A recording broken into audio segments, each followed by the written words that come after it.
The film starts as two modern-looking black men in their fancy underwear are being sold off at an auction. They are fastened by their necks, and maybe the spot is a slave market. Following this, the film returns into a flashback where everything began. It rotates around two alienated stepbrothers Regis and Joel Grossdeezer from the West Indies, who carry on with totally various existences. Joel is a monoracial individual of color just out of jail subsequent to spending time in jail for taking an elderly person's handbag. At present, he lives with his mom and his 9-year-old girl. He is sequentially jobless and faults bigotry for every one of his burdens, particularly his joblessness. In any case, he has never truly attempted to look for a job. Then again, Regis is a biracial man. He is hitched to a white lady and has a 9-year-old little girl with her. He lives in a princely town and is very much coordinated into the privileged society. Regis is utilized at the nearby municipal center and functions as an aide to the city chairman. At some point, Regis gets a call from his uncle,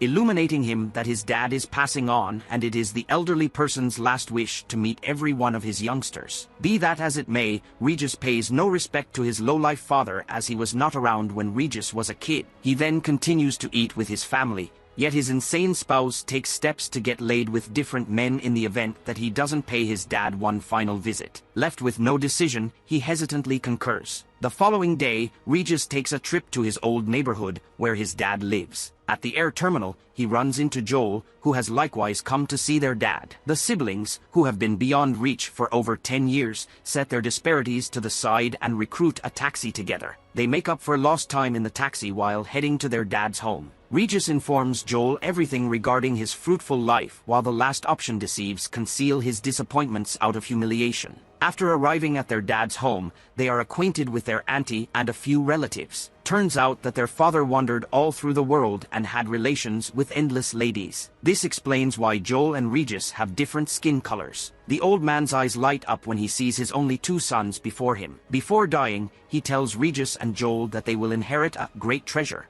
This excites the brothers and they eagerly wait to hear about the treasure. However, to their dismay, all they receive as inheritance is a document of emancipation of their ancestors. This document was handed over to a few slaves by their owners for some extraordinary work or act. Apparently, Regis and Joel's ancestors were granted freedom long before slavery was legally abolished in the West Indies. However, not concerned about the symbolic value of this piece of paper, they scoff at the inheritance. They then derisively tear the paper up under the disapproving eye of their late father's sister. As expected, this enrages the old woman, so she decides to teach the brats a lesson. She casts a voodoo spell on them and sends them back to the 17th century, where slavery is still prevalent. In the next scene, when Regis and Joel wake up, they find themselves stripped down to their designer underwear in an open field. As the two wonder about what happened, a couple of terrified black people run past them. Just then, two slave hunters also arrive and capture the Grossdeezer brothers. They are then taken to a slave market and sold to Monsieur Jourdain, a landowner. Jourdain entrusts Joel to the farms, where he will work under the care of Henri,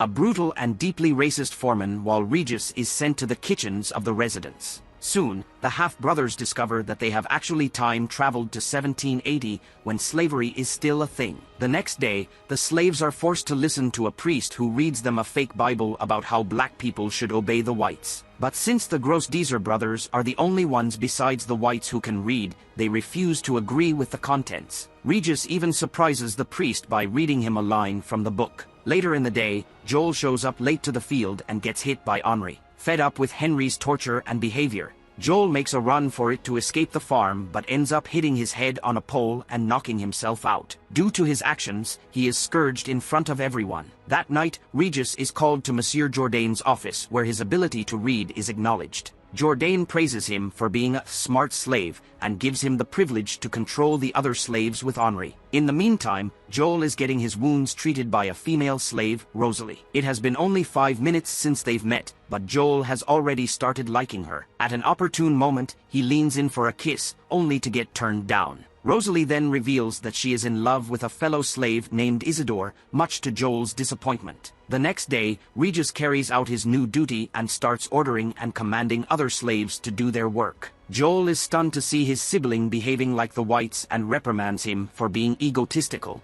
Nonetheless, Regis could mind less, and he keeps on being faithful to his new experts and reports his work over the course of the day to Monsieur Jourdain. Ultimately, everybody in the White family learns about Regis' capacity to peruse and begins ridiculing him. They additionally kid about whether he can play the piano. Amazingly, Regis plays the piano wonderfully. Nonetheless, this outcomes in him getting whipped seriously by the Whites. At long last exhausted, Regis needs out, and the following morning, the two siblings escape the estate by covertly bouncing in the carriage of a Jewish man named Isaac. At the point when they arrive at his place, Isaac approaches them and uncovers that he had some awareness of their presence from the start. The siblings beseech him for kindness, however shockingly, Isaac gives them incredible friendliness and care, as Jews are likewise a casualty of separation. Before long, Monsieur Jourdain's thugs show up at Isaac's home looking for the two siblings. However, before they could get found out, Regis and Joel bid Isaac goodbye and escape through the indirect access.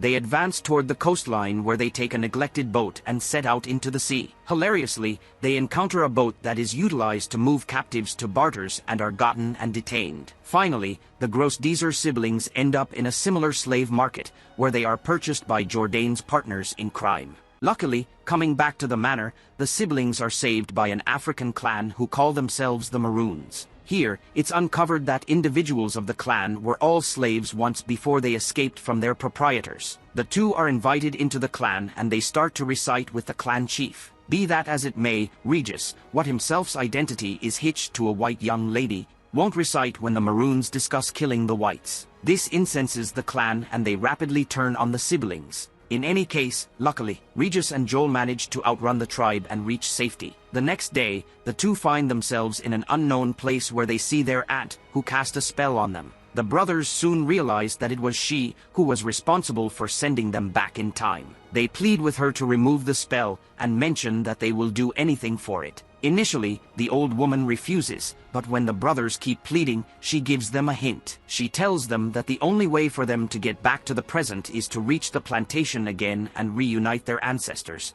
Isidore and Rosalie. She also tells them to rectify the error without elaborating any further. Before disappearing, the woman leaves behind her special pipe and instructs the brothers to smoke it when they have successfully completed their mission. As the two are brainstorming ways to tackle the situation, Joel suddenly remembers seeing what seemed like Isidore having oral intercourse with another man. He has also recorded a video of the incident on his phone and shows it to Regis. The two brothers then become convinced that Isidore is homosexual and they mistakenly believe that this is the error that they are supposed to fix. In the next scene, Joel and Regis return back to the plantation. They try to negotiate with Monsieur Jourdain on their punishment, but it doesn't work out for them. Instead, they get branded with a sigil of the plantation. They then return to their huts and begin to plan their course of action. Meanwhile, inside the mansion, the Whites are celebrating the wedding party of Monsieur Jourdain's daughter. Taking this as the perfect distraction, the brothers organize a party of their own for the slaves. They secretly steal a barrel of rum from the distillery to intoxicate and to activate the romance between Isidore and Rosalie. However, their plan hits a roadblock when Regis spots Joel making out with Rosalie due to his infatuation with her. Afterwards, the two brothers improvise and physically help the couple have intercourse as they are asleep. Once this is done, they are convinced that their mission there is accomplished. Believing that they can go home whenever they like, the brothers decide to take revenge on the Whites. They make their way into the mansion, armed, where they humiliate everyone. Joel kisses the daughter of Monsieur Jourdain, whereas Regis starts damaging furniture and even slaps a white man. All of a sudden, Henri barges in the room with a gun and threatens the brothers. Still, Regis and Joel show no signs of fear and proceed to use the pipe. Unfortunately, when they smoke it, nothing happens. It appears as if the magical pipe given by the old lady was replaced with an ordinary one. As a result of their deeds, they are locked in a cage and are condemned to execution the next day. That night, the brothers get emotional and start contemplating their life choices. Regis talks about his failing marriage while Joel confesses that he is down and out and jobless. Following a couple of hours,